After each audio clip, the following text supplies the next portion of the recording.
নমস্কার দর্শক বন্ধুরা, আজ আমি সরস্বতী পুজো স্পেশাল নিরামিষ বাঁধাকপির ঘন্ট আর নিরামিষ আলুর দমের রেসিপি নিয়ে হাজির হয়েছি। আশা করছি আমার আজকের এই রেসিপি দুটি আপনাদের বেশ ভালো লাগবে। প্রথমেই বানিয়ে দেখাচ্ছি বাঁধাকপির ঘন্ট। তার জন্য এখানে একটি প্রেসার কুকারে নিয়ে নিচ্ছি সর্ষের তেল। আপনারা চাইলে কড়াইতেও করে নিতে পারবেন, তবে প্রেসার কুকারে করলে একটু কম সময়ে তৈরি করে নেওয়া যায়। তেলের মধ্যে প্রথমে গোটা জিরে, তেজপাতা আর শুকনো লাল লঙ্কা ফোড়ন দিয়েছি, আর তারপর দুটি মাঝারি সাইজের আলুকে ডুমো ডুমো করে কেটে দিয়েছি। পরিমাণ মতো লবণ দিয়ে আলুকে ঢাকা দিয়ে একটু ভাজা ভাজা করে নেব। সেই সময় একটি বোলের মধ্যে 1.5 চামচ আদা বাটা, 1/2 চামচ কাঁচা লঙ্কা বাটা আর অল্প একটু হিং দিয়ে ভালো করে মিশিয়ে নিলাম। আলু ভাজা ভাজা হয়ে এলে এখন আদা, কাঁচা লঙ্কা আর হিঙের মিশ্রণ দিয়ে দিচ্ছি। মশলার বাটি ধুয়ে অল্প একটু জল দিয়েছি। খুব ভালো করে এখন মশলাকে কষিয়ে নিচ্ছি। মশলা কষাতে কষাতে এখানে এবার আমি গুঁড়ো মশলা যোগ করে দিচ্ছি। 1/2 চামচ হলুদের গুঁড়ো, 1 চামচ লাল লঙ্কার গুঁড়ো, 1 চামচ ধনে গুঁড়ো আর 1 চামচ দিয়েছি জিরে গুঁড়ো।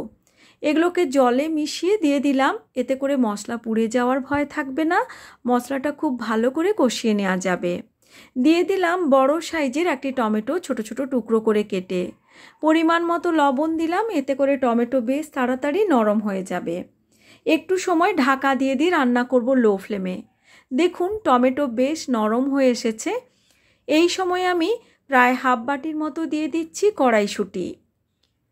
ভালো করে আবারও একবার নাড়াচাড়া করে মিশিয়ে নেব। আর তারপর মশলা ভালো করে কষানো হলে এখানে এবার কেটে রাখা বাঁধাকপি দিয়ে দিলাম। এবার হাই ফ্লেমে মশলার সঙ্গে বাঁধাকপিকে খুব ভালো করে কষাতে হবে। আর এখানে আমি প্রায় 3 থেকে 4 চামচ মাত্র জল যোগ করছি। যেহেতু আমি প্রেসার কুকারে রান্না করছি, ঢাকা দিয়ে এখন আমি 2টো সিটি দিয়ে নেব, যাতে না নিচ থেকে ধরে যায়। তবে কড়াইতে রান্না করলে এই জলটুকু না দিয়ে আপনারা ঢেকে ঢেকে লো ফ্লেমে রান্না করে নিতে পারবেন। এই সময় এখানে আমি একটি ভাজা মশলা বানিয়ে নিচ্ছি। ছোট এলাচ, দারচিনি, লবঙ্গ, গোটা গোলমরিচ, গোটা ধনে, জিরে, মৌরি, তেজপাতা আর শুকনো লাল লঙ্কা। মশলার পরিমাণটা কিন্তু আমি বেশ বেশি নিয়েছি।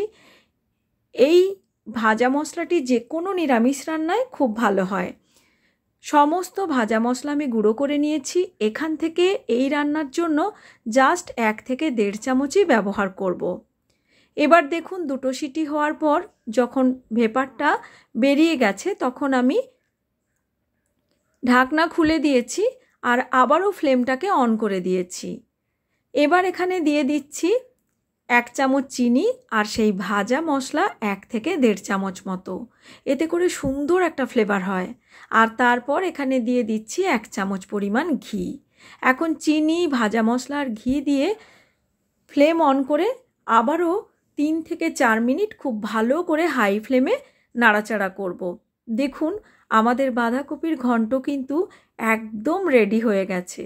দুর্দান্ত সুন্দর একটা ফ্লেভার বেরিয়েছে এই ভাজা মশলাটা ব্যবহার করার জন্য।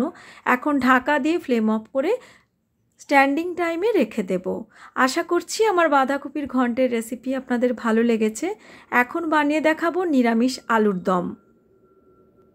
নিরামিষ আলুর দমের জন্য খোসা সমেত আলুকে ভালো করে ধুয়ে নিয়ে প্রেসার কুকারে নিয়ে নিচ্ছি।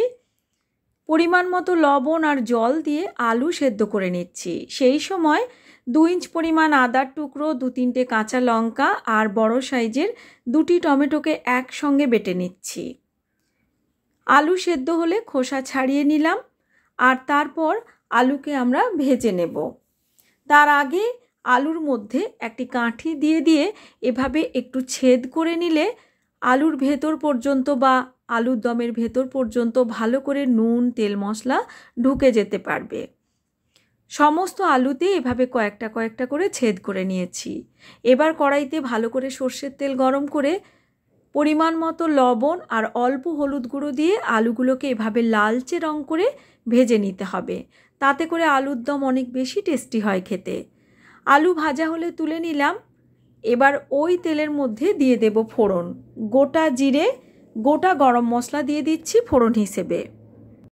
সঙ্গে দিচ্ছি 1 চামচ চিনি। ক্যারামেল হয়ে গিয়ে আলুর দমে দুর্দান্ত সুন্দর একটা রং হবে। এবার চিনি ক্যারামেল হয়ে গেলে এখানে আমি আদা, টমেটো আর কাঁচা লঙ্কার পেস্ট যোগ করলাম। দিয়ে দিচ্ছি এখানে 2 থেকে 3 পিঞ্চ মতো হিং। এতে করে ফ্লেভারটা খুব সুন্দর হয়। হিঙের ফ্লেভার ভালো লাগলে অবশ্যই করে দিতে পারেন। আর তারপর এখানে আমি কাশ্মীরি লাল লঙ্কার গুঁড়ো, সঙ্গে ধনে, জিরে, গোলমরিচের গুঁড়ো আর দিয়ে দিয়েছি হলুদের গুঁড়ো।